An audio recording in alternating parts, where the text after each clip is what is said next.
what we can do with drip irrigation, in addition to the water delivery and water savings and yield potential, is microdose nutrients directly to the plant's roots. So A, you're getting the yield response, but B, you're actually being much more efficient with the fertilizer that you're using and making sure it's getting right to the plant roots. So a lot of opportunities beyond just the traditional water delivery. The AgEmerge podcast is brought to you by Ag Solutions Network. I'm your host, Monty Bottens. Join me as leaders in soil health, research, and ag tech share their perspectives and enable you to farm outside the box. Welcome, everyone, to this episode of the AgEmerge podcast. I'm sure you've heard the phrase, whiskey's for drinking and water's for fighting. And today we're definitely talking about one of the technologies that has just done amazing things to allow us to use water in a much more effective, efficient, productive way. And I got Mike Hemman joining me today with Netafim. Welcome, Mike. Thank you. I appreciate the opportunity to be here. Well, Mike has just a small responsibility. Only two countries on this planet that he's responsible for, U.S. and Canada, with Netafim. Tell us your story and where you come from. We were having some fun playing, old school days. We both have experience in the Firebaugh, California area. But tell us your story, Mike, and how you got to where you are today. Yeah, in general, my family has been involved in agriculture for many, many generations. In fact, just found my dad's 1951 FFA jacket where he was president of Carruthers FFA. So There you go. you can say it goes back many, many years. I started my career in the crop protection and seed space and spent about 25 years there. And about 6 years ago, I made the jump over to the water side with Netafim, and I've been tasked with leading our business in North America. Part of the rationale behind moving from the crop protection space to the irrigation space was just the challenges that we know we're going to have today and for the foreseeable future around water being a declining resource. It just seems like an area where we desperately need innovation and desperately need new technology to help farmers to continue to farm instead of fallow acres. Yeah, and it's every year, we're trying to do more and more with less and less. It's certainly a challenging story. I do have to share with folks what we were talking about. Mike, he got to just like me. I think everybody in the ag space, at least in the Central Valley of California, has to run the sweep net as a student. So it don't matter whether you go to Cal Poly, if you go to Fresno State, or you go to UC Davis, any of those. I think every student in the summer is out helping a PCA sweep it. So you've had boots on the ground, right?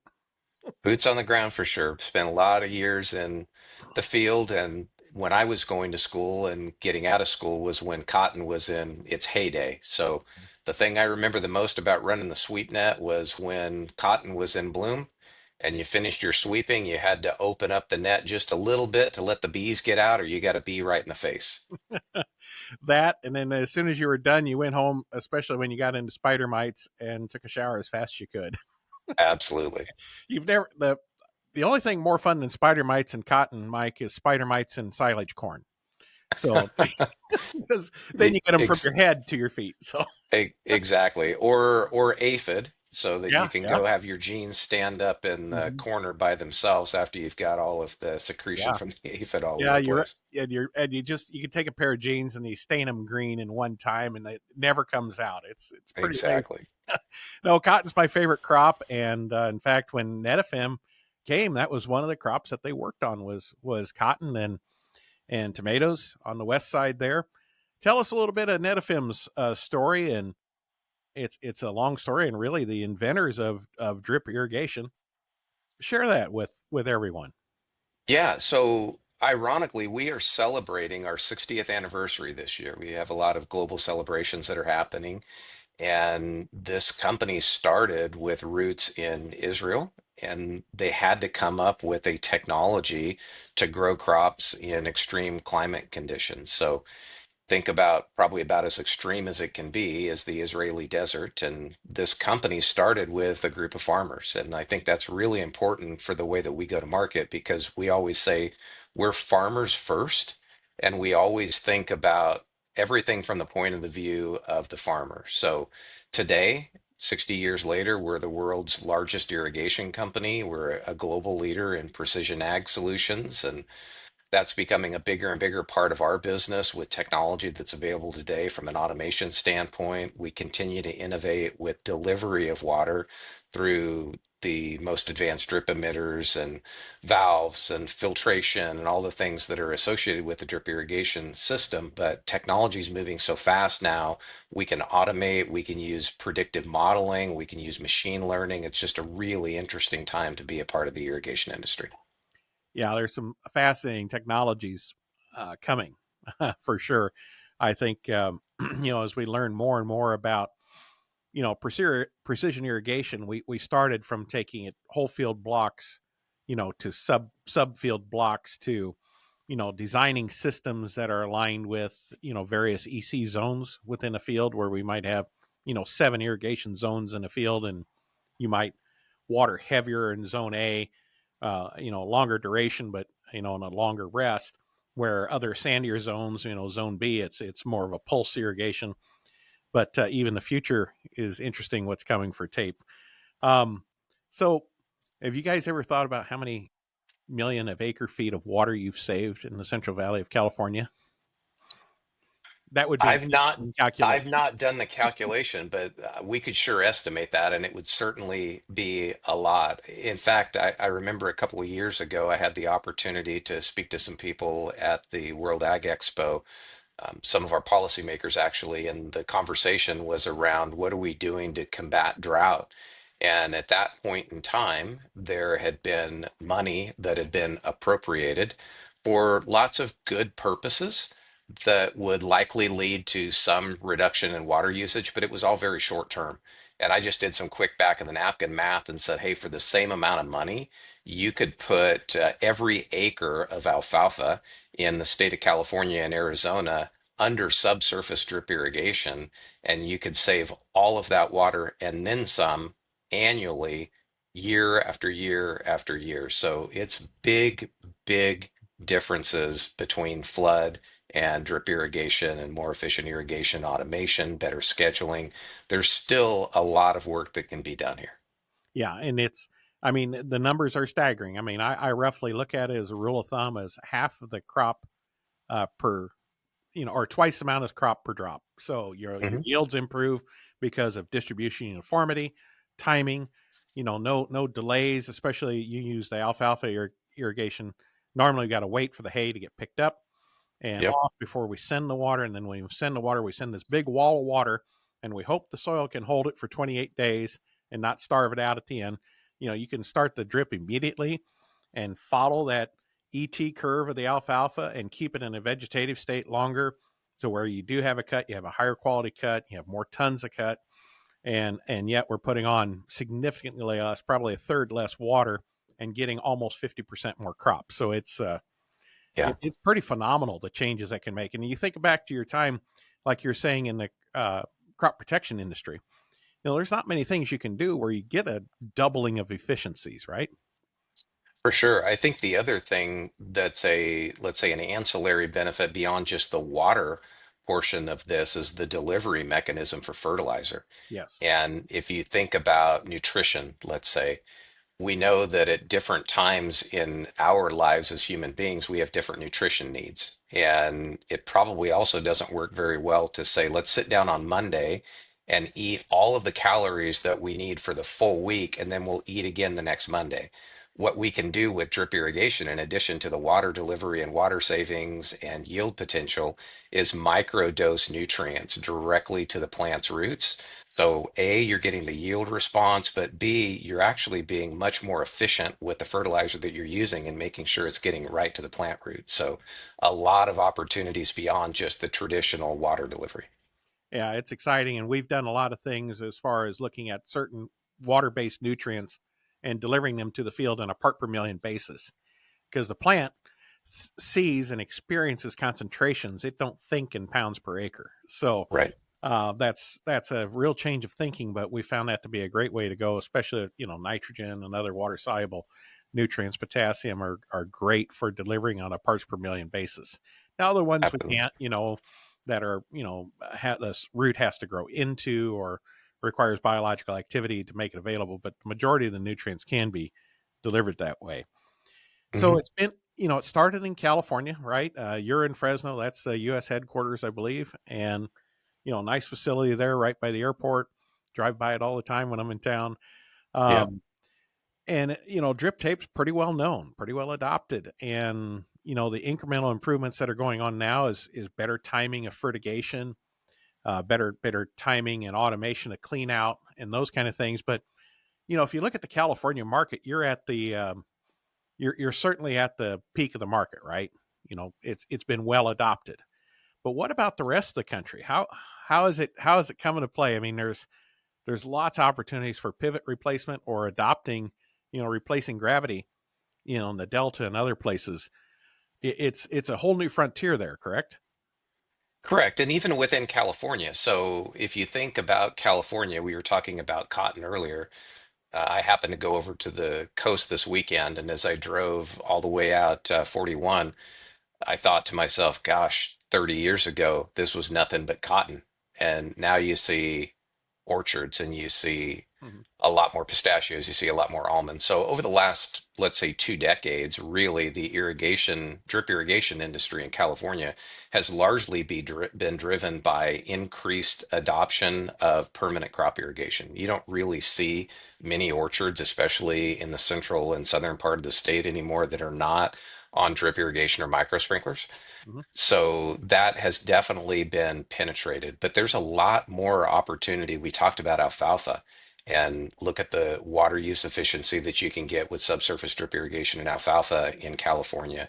We're doing a lot with dairies, and we would be doing a lot with them in cases where we're working with forage crops, whether that be silage corn, what have you. And it's as much about delivery of manure water as it is about irrigation of the crop. So lots of nuances beyond just the typical irrigation that we would think about.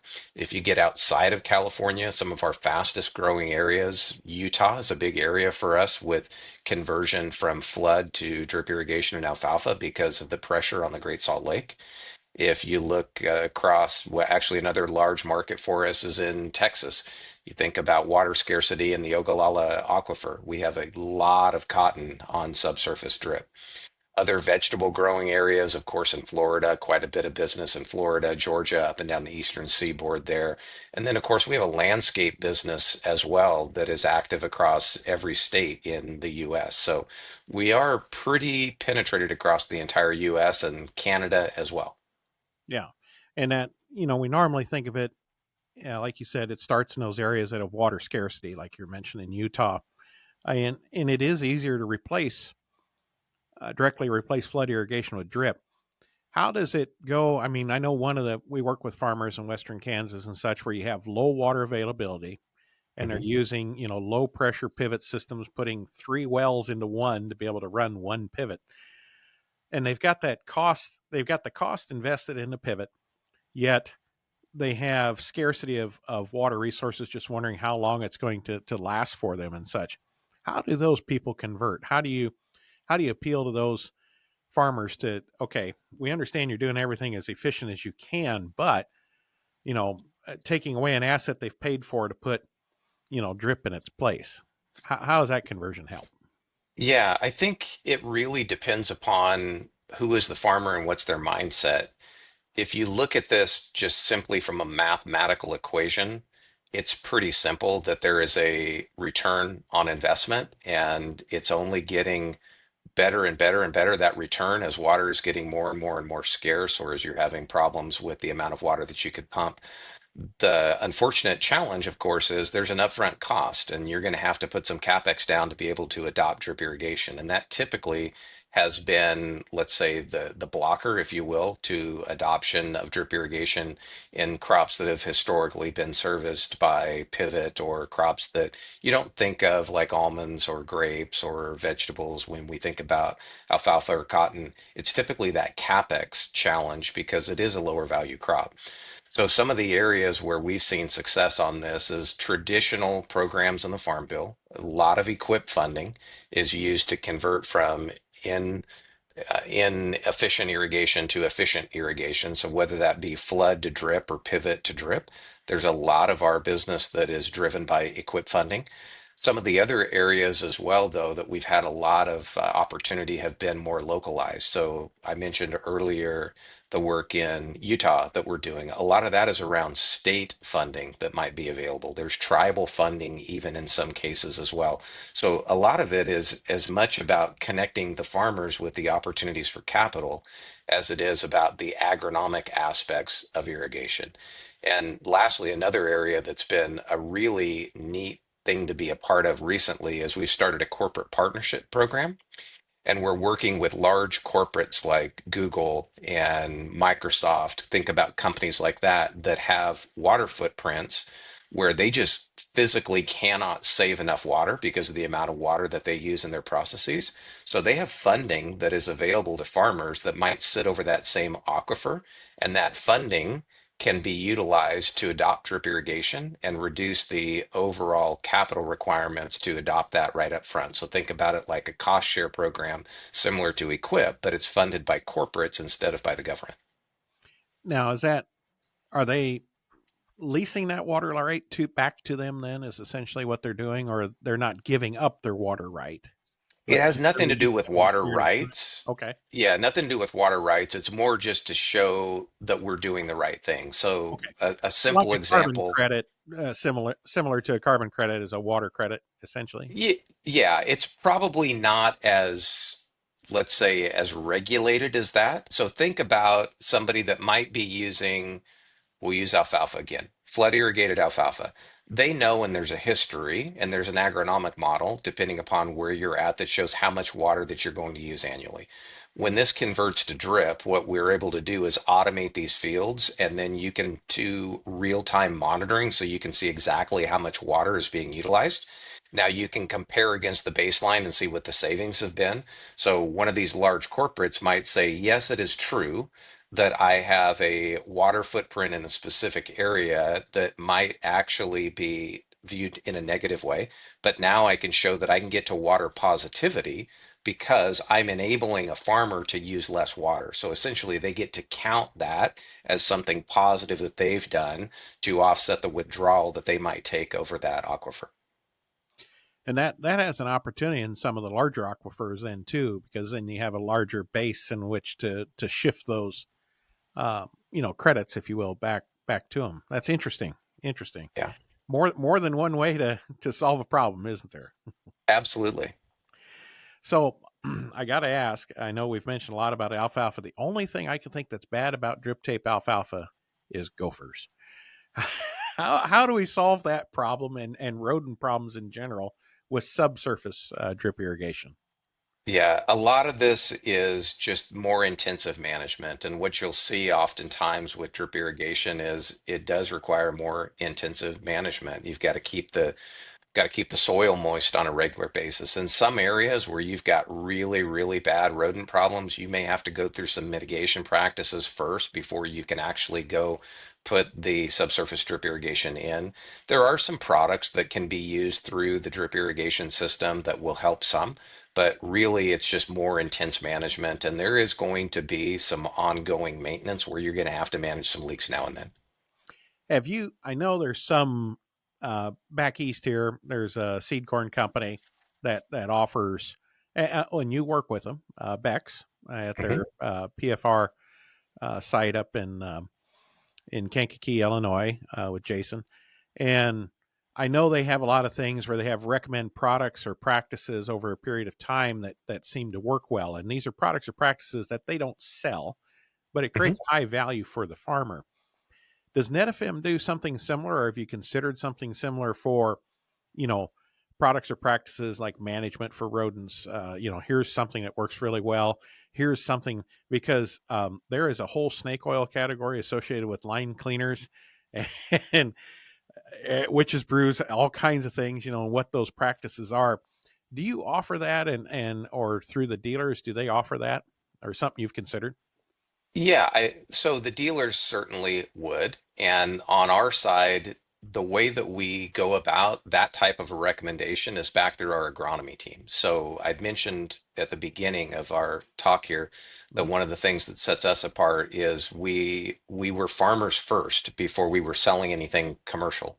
So we have a full agronomy team, and these are people that are classically trained agronomists. Many of them actually farm on their own. They work closely with our dealers, but they also work closely with growers as well.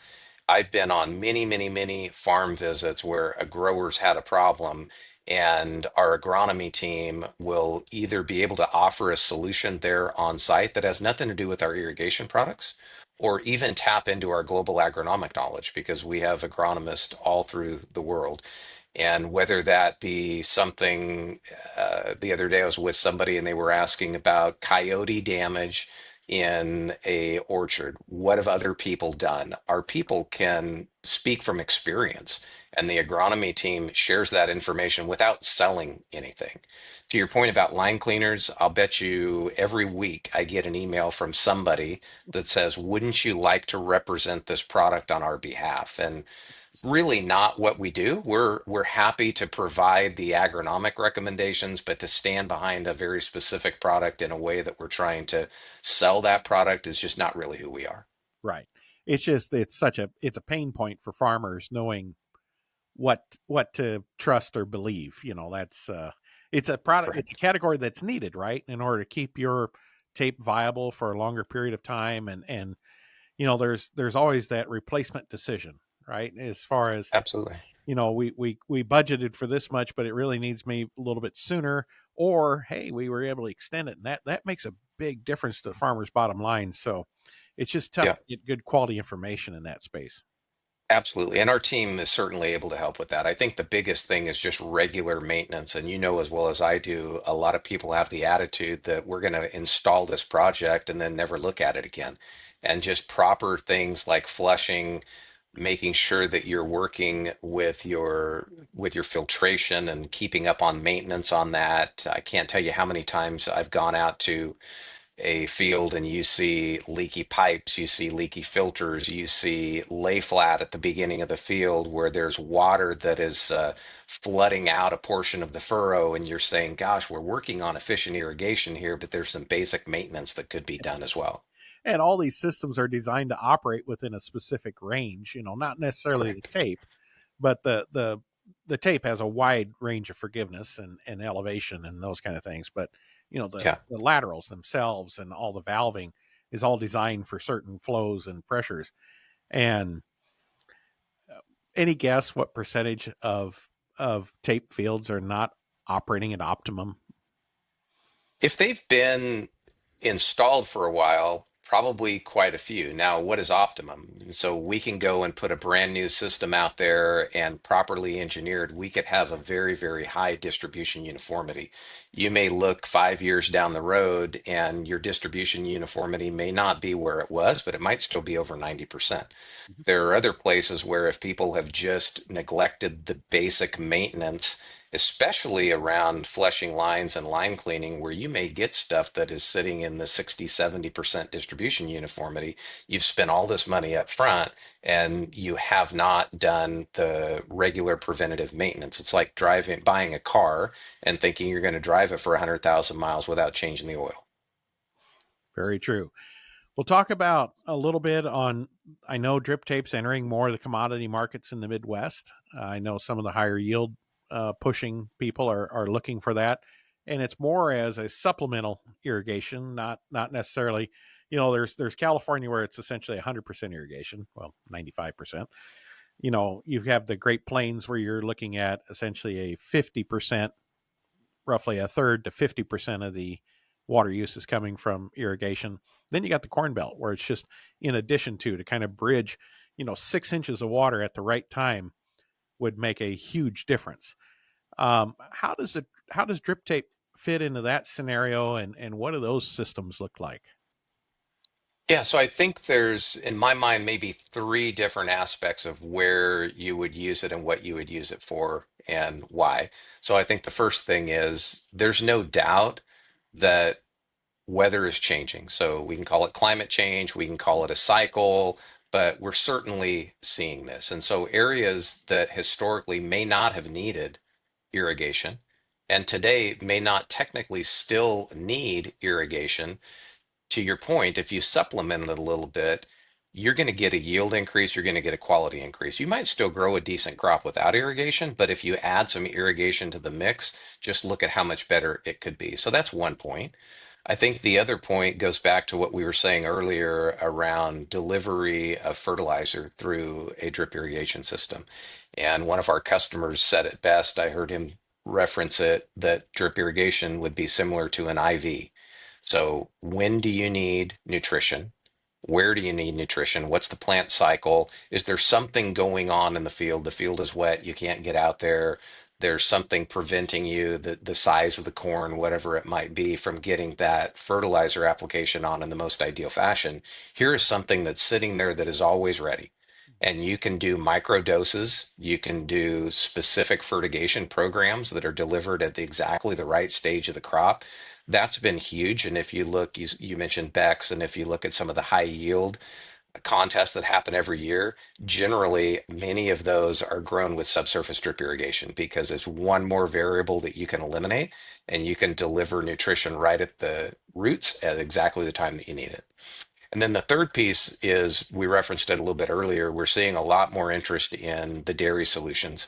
And so you have these dairymen who have this great nutritional source, great nitrogen source of manure, and they need to find a way to deliver this in an efficient manner. So instead of spreading it above the field, you can now liquefy this and deliver it directly through the subsurface drip irrigation system. So you're getting the nutritional benefit. There's less reliance on synthetic nitrogen. You're also helping to get rid of a waste stream. You're going to get less volatilization of that waste stream as well. You can be more efficient in the amount of water that you're putting on so you can control leaching and not have as much leached into the groundwater. There's a lot of positive aspects there that we've discovered with dairy farmers, and that's another large growing part of our business. And it's just amazing when you think about it, how the technology, and I've seen the system that you had in place here in California. It was the first one, and you'd worked with Suscon to put it in at the Jaegers. Hmm. And Yep. what a piece of engineering to filter it lagoon water good enough to where it can go through a emitter. What size is that emitter that we're able to get a fluent filtered down to? It's incredible. Yeah, it's very, very technical solution. Mm-hmm. And automation has a large part of this, a large part to do with this as well. I mean, you've got the basic screens that you're going to have to take care of from the filtration standpoint, but then at the end, this is all about regulating how much manure water do you put into the fresh water. And we've got ongoing automation that's basically driving a butterfly valve to be able to have the right EC and pH going into that. So it's a really, really neat program. The Yeah. other part that's incredible about it as well, because of the automation, I've talked to many farmers that have adopted these systems that their control is now in the palm of their hand. They don't have to be even on the farm, and they can monitor and control from anywhere as long as they have an internet connection. Okay, I want to back up just a little bit about what he said. Hog farmers out there that have CAFOs, did you hear what he said? They are monitoring the EC and pH of the lagoon water. So you all know when you start putting manure water out on a hog confinement, you're putting out pure water. And at the very end, you're putting out a lot of solids. And even no matter how long you stir it ahead of time, for 24 or 48 hours, there's still that variability. But your system, that automated system, is doing two things, taking into account for that to where, we're not over applying or under applying the nutrients to hit your nutrient goals. But the second thing you mentioned is the automated flush side, is when you are doing a high sediment load product, even with a great filtration system, carbons by their very nature like to attract to each other. You could have them split apart and they're doing fine in the water.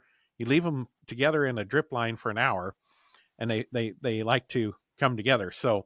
extended flushes when you're running, you know, the affluent is more necessary than when you're running well water. And all of that's automated and accounted for, and you can do it on your phone, right?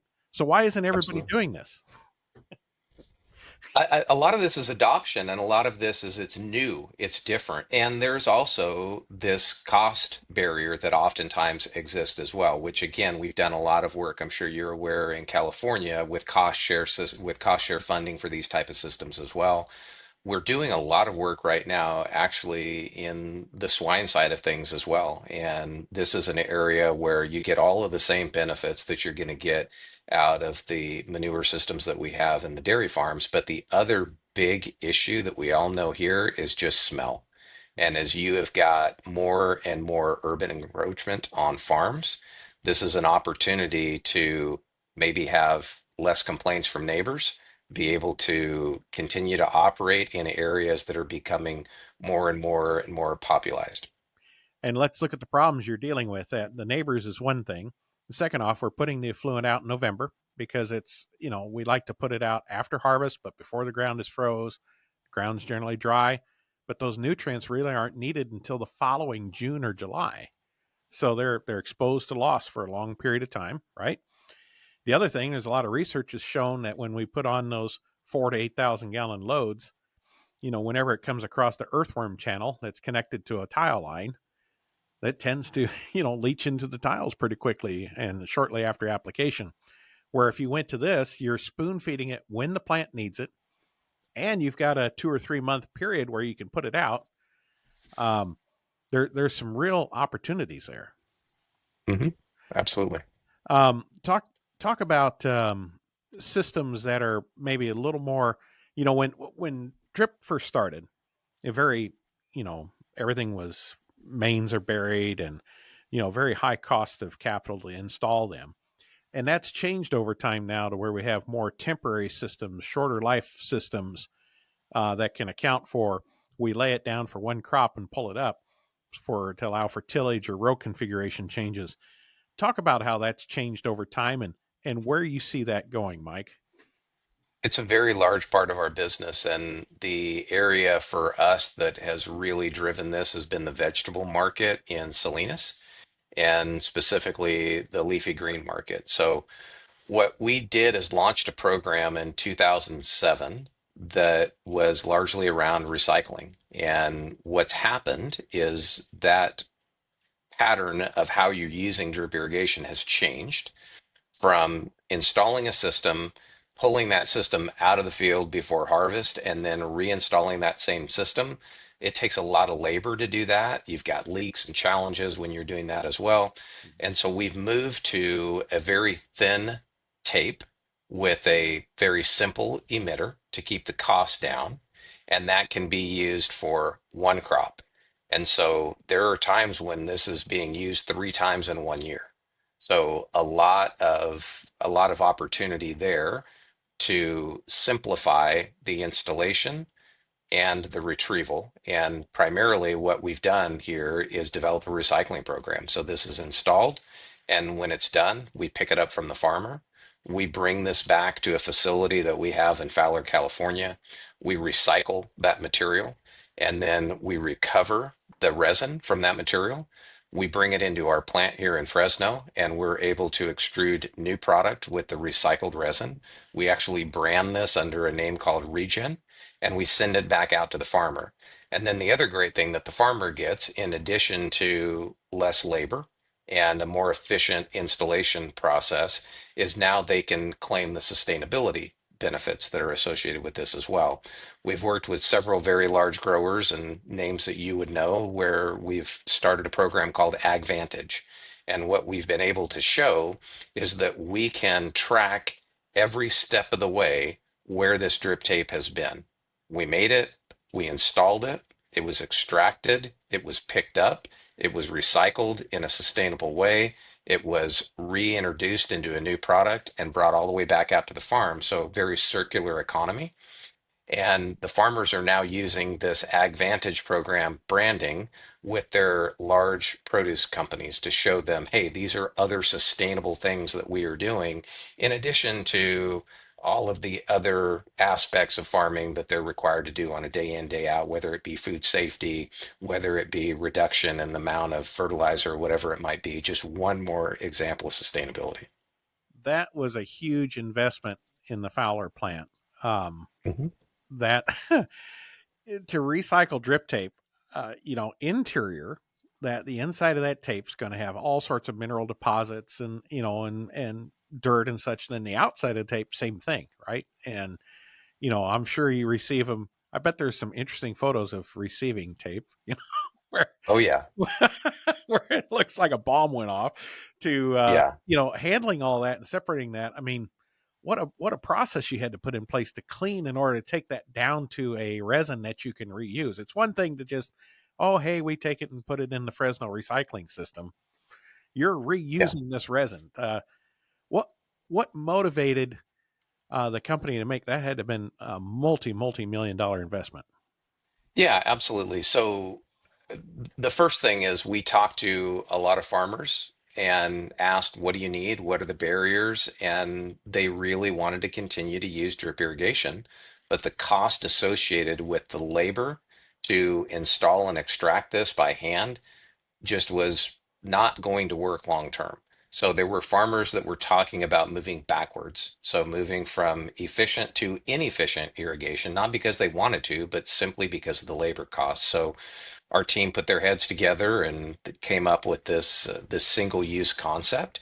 And it's great to solve that problem, but what do you do when you're done with it? I mean, and this was the big thing for us as we said, gosh, as a company that's focused on sustainability, this doesn't necessarily feel like a good thing to do. And now you're building this huge waste stream for farmers. So that's when we really got focused on the recycling. And the interesting thing about the recycling plant, as you just referred to, every load that comes out of the field is different. And when you're running a manufacturing business, you want everything to be the same as often as it can be for quality, for efficiency. So, this is the exact opposite of how we do everything else in our production facility, but it really, really forced the team to be innovative and to communicate well. I think one of the things that has made us successful is we are right near our plant. And so when a batch, let's say, comes out of the recycling facility, we know that there are different properties maybe than the batch before. And so the teams are in constant discussion. Hey, this is the difference in quality of this, or this is the difference in this particular aspect. So we're going to have to run it a little bit differently on the lines. And this has become just the way that we do business. And over the years, the amount of recycled content that we've been able to introduce into drip lines has just gone up and up and up. Quality has remained the same. Warranty is the same. We have zero issues with any differences between a product that might be used with 100% resin versus a product with recycled resin. The team has gotten really, really good at not just the recycling component, but how to use that recycled material efficiently in our manufacturing process. Hmm. Well, that's pretty fascinating because I've seen mountains of tape around the valley sometimes, and Yeah. you don't see it anymore. It is getting converted, and that is outstanding. So, a little bit on the also Netafim's gone a long ways into the precision farming aspect. Talk to us a little bit about that and where you see that going, and how do we irrigate for what the plant needs versus what the field needs in the future there. Yeah, I think you've probably seen this, that the majority of people who move to drip irrigation who haven't used drip irrigation, they tend to over irrigate because you don't see the water. The water's underground. And there's a lot of, I've always done it this way because. So what has happened, not just in irrigation, but gosh, I mean, who would have thought we would have tractors that are driving themselves? Who would have thought we'd be able to do variable rate application? I mean, if we talked about these kind of things 30 years ago, people would say you're living in a fantasy land.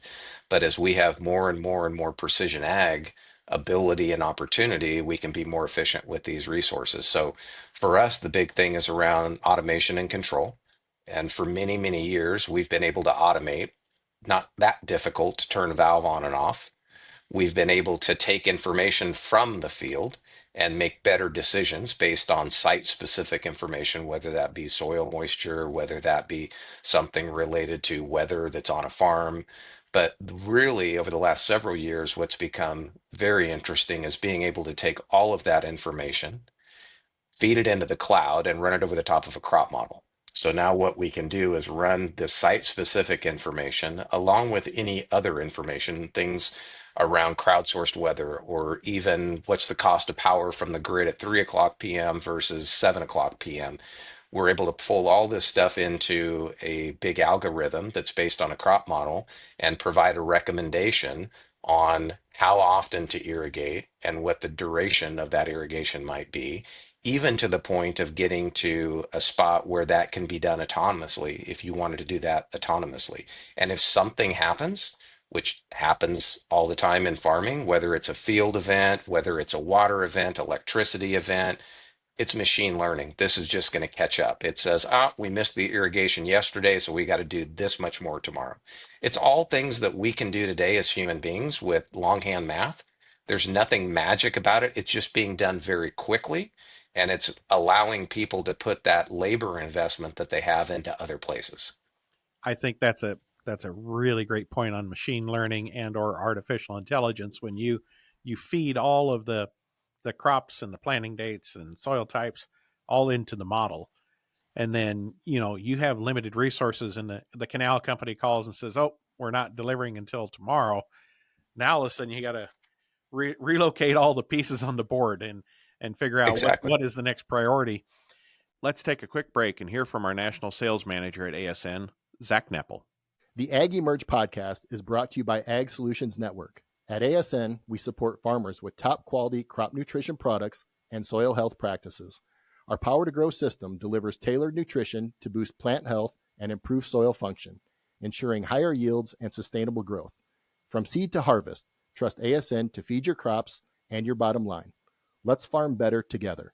Visit agsolutionsnetwork.com to learn more. The other thing that's interesting too is, like you said, the variable in energy, and that's going to continue to accelerate based on solar production and those kind of things. There's certain times of the day where it gets very expensive to pump water in Yeah. California. What as you see AI integrating to all these things, is it going to become the design of these systems is going to have to be essentially oversized to what we were used to, because then it gives that system more opportunity to apply during those optimum windows and to move water around an entire operation? I don't know that I would go that far and think that it's that big of a difference. I think the bigger issue here is recognizing that technology changes. And as you said earlier about, whatever it might be, let's have something to make water wetter. I mean, there is always going to be an automation company out there that has the next new thing. So the key here is to have all this stuff play nicely together. And oftentimes, what happens is a farmer makes this big capital investment because he thinks he's got a great new opportunity to automate the farm, and something changes. Company might go out of business, even. And they find out later on down the road that they want to adopt something different, but they don't talk. It's like Android and Apple.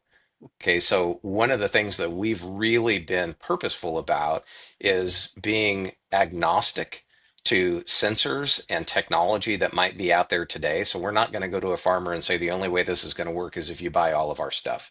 We make sure that our equipment works well with the other leading equipment that's out there.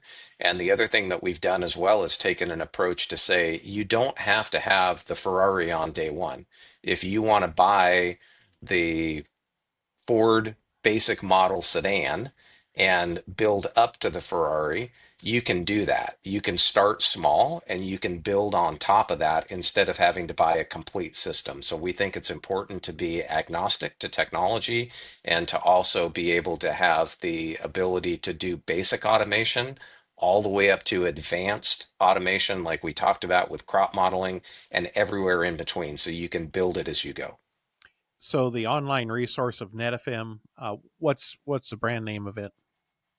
The brand name of the technology is called GrowSphere Operating System. Okay, so does that have an API then to Mhm. like John Deere Ops Center and some of the more popular, um, farmer-based databases, to where it can all cross communicate and talk to each other? We're working on that now. Good, good. Mhm. Because just like that, it's want to be agnostic to the input, almost need to be agnostic to the output and Absolutely. it's a little bit harder for a company to do because they're like, oh, there's this gold mine of information that they get to Yeah, be acting a little bit like Goldfinger, like, oh, don't absolutely. let it out there. But the farmer needs that share, and he needs the ease of being able to utilize it. So I think that's the most important thing. Everybody who's been in this space talks about data monetization. So, code word for how do we make money off other people's data? At the exactly, end of the day, that's not what we're trying to do. What we're trying to do is give the farmer information that he can use to make good decisions that are actionable, not just here's a bunch of data points. Well, what the heck do I do with these data points? And if that farmer is already comfortable using something else, why do we need to move that farmer onto our platform? Now, to begin with, our systems are all working within our platform, but certainly that ability to move data in and out of other platforms via APIs is absolutely critical. Otherwise, you're just going to have 15 different devices that a farmer's got to work with and 15 different dashboards. It's going to drive people crazy, and you can't do anything efficiently with that data. You need to be able to import it into one spot. yeah. I'm glad to hear. Thank you. That's wonderful, Mike, because it has to be the data's only good if you use it, right? So, Absolutely. well, talk to us. What do you see in the future coming, technology wise or application wise for drip irrigation that maybe we haven't talked about yet? Yeah, so there's several things around the precision side. We talked about the automation side of things. Mhm. We're working on some things that are not going to be here tomorrow, but you talked about varying soil types and varying soil conditions. So we've already solved with pressure compensated drippers for undulations in land so that you get the same exact amount of flow from every dripper, whether you're going uphill or downhill. The key thing that we're looking at now is within that drip line as it goes across a field, how do you solve for the need to put different amounts of water in different areas of the field? So we're working on some drip lines that actually will be able to allow different flows of water throughout that drip line across the whole duration and whole length of that drip line. Again, that's not coming tomorrow, but that's a big part of where we're focusing our time and attention today, in addition to the automation side. We've got some new drippers that we're working on introducing here in the next year or so that will allow opportunity to have penetration into some crops that have traditionally been served more by drip tape rather than discrete emitters like we have in our product. So we'll see a lot more opportunity in onions. We'll see a lot more opportunity in garlic. We've got some neat technology that we'll be able to utilize in nurseries. We'll be able to utilize when we're establishing new orchards and vineyards. We'll be able to utilize in greenhouse where you actually have drip line that will come out, and on the end of the dripper, instead of just having the hole where the water comes out, will be a little nipple. And on that nipple, you can plug the nipple if you don't need it. So if you're thinking about putting in a pistachio orchard where people might come in and put only a handful of emitters in the first couple of years and then bring labor back into the field to punch in more emitters as the crop gets bigger and as the orchard begins to mature, now it will be as simple as just removing a cap instead of having to actually punch the emitter in. And then additionally, what you can do with that is think about microtubing. You could put microtubing right onto the end of that if you needed to move the emitter somewhere in a greenhouse type of environment or something like that. So we'll be introducing that in the next year or so as well. And really, the rest of the focus is on water efficiency. I think if you think about lay flat, we used that example earlier, and just anybody that's seen lay flat that's being used as a transfer line, you're going to see lots of leaks in that lay flat. We've introduced a product called FlexNet, where the product is much lighter, easier to handle, easier to move, but also instead of just punching in that drip line into the lay flat, we've actually got threaded connectors. So it connects right onto the drip line and reduces that water efficiency. So lots of neat things we've been working on and lots of neat things to come. Never ends, does it? No, for sure. And I think this is really what drives us is we have to continue to listen to the farmer. Our agronomy team is always out on the turn row with the farmer trying to solve what is a need, what's an opportunity to work more efficiently. And if you're not innovating, you're dying. How do we get the what sensor data is needed to be improved upon to feed into the machine learning system in order for it to make better decisions. So we've come a long way in satellite photography. In Mhm. particular, I think a planet that's flying everywhere every day with high resolution, sub-inch uh, pixels. You've got, but knowing the soil moisture status and how the plant is, we do have, like you said, the weather underground type, shared network of sensors, but the density isn't really that great. It's better than just Hanford and you know a few Yeah. NOAA spots, but what? How do we get? How do we get more information? What more information is needed to make better machine learning decisions? I think it depends on what you're trying to solve for. So if you think about soil moisture, as you know, there are soil moisture probes that maybe are measuring at a certain depth, but we know that the soil changes throughout that whole field. So in an ideal state, you're measuring at multiple depths, and you can install multiple soil sensors, or there are soil sensors out there today that'll measure at different depths. But I think that is just bringing more and more and more data points to make more and more concrete decisions.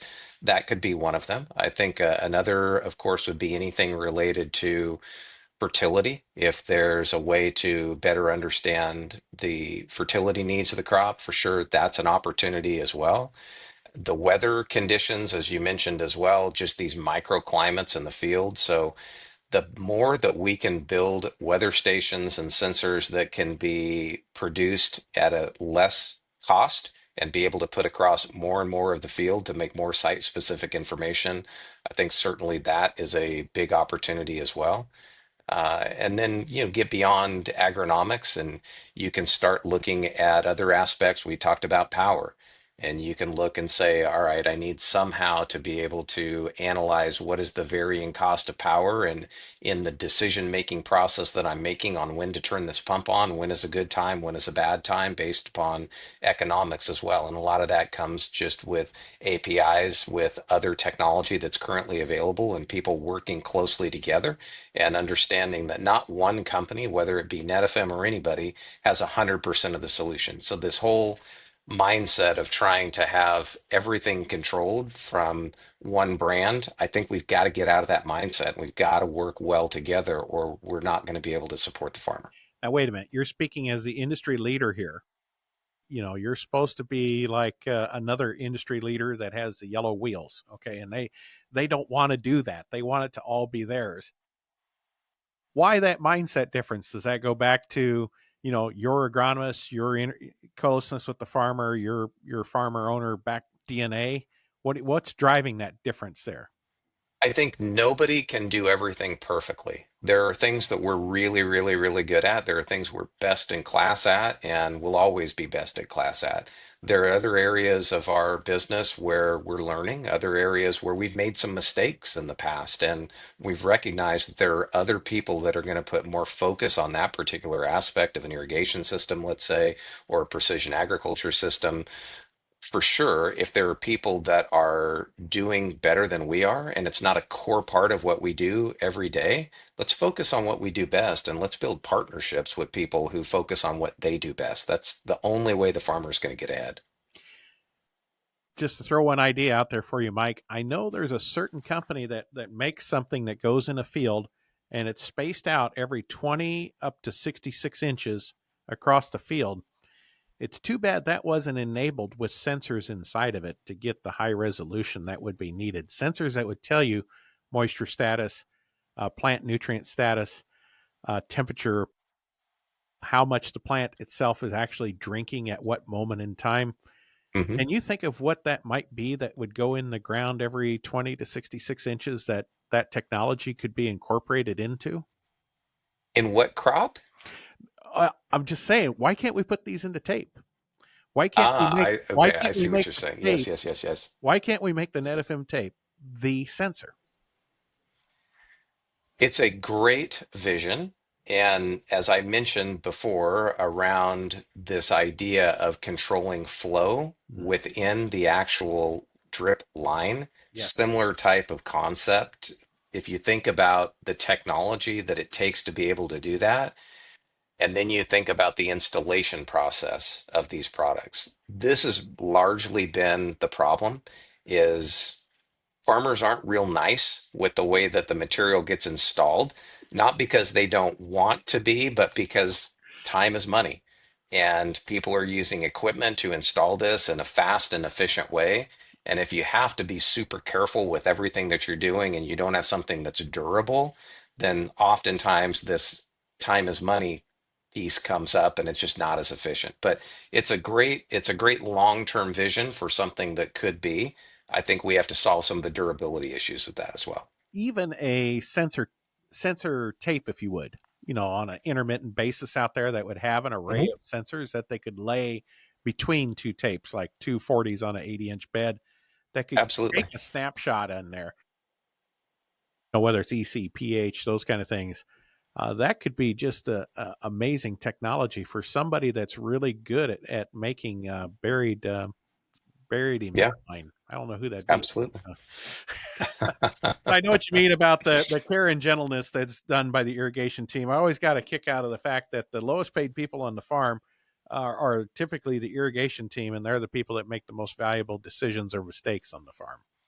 Absolutely. And they're the people that see it firsthand with their eyes. I Right. think one of the other key things around some of the sensor technology, let's go up in the air now and let's talk about satellite imagery that you talked about as well. When you can do good, efficient aerial imaging, whether it's satellite, fixed wing, et cetera, and you've got these nice NDVI images, again, it goes down to labor. You only are going to have more and more and more challenges with labor moving forward. And so if you can direct that labor to places where the problems are forming first, you're just working in a more efficient way. And I think that'll be a more critical thing for all of us going forward as well. Yeah. Fascinating. There's always new things to think about. What would be anything else we should have visited about with our time together, Mike? I think we've covered most everything. I think the big thing that I always think about is just living in California my whole life, basically.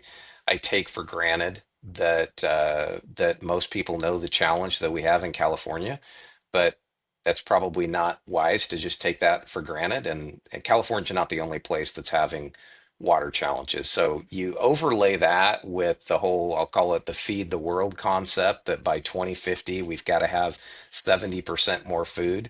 Well, we also are going to have less land to do it on. There's going to be less water on that land. And by the way, the consumer is going to want us to do it in a sustainable fashion as well. So we got to understand where that water's coming from, whether that's surface water, whether that's groundwater. And we know the challenges in there. I won't make this a political podcast, but a lot of things going against us. And I think the key thing that we need to think about is just because we've done it one way for 40, 50, 100 years doesn't mean that way is going to work going forward. So the more and more that people will look at new technologies and look at opportunities like drip irrigation, even in non-traditional crops, there's a learning curve associated with it, but I think the payoff is huge. And at some point, it won't be an option. So may as well figure it out today and let's start working on that adoption versus waiting until we get regulated into it. Very well said. Couldn't have wrapped it up better myself. So I sure thank you for your time today, and I thank you for all the hard work that your team's doing and in making these systems successful today and the development in the future. I'm really looking forward to it. Great. I appreciate the opportunity. It's been fun. All right. Thanks, Mike. Thank you.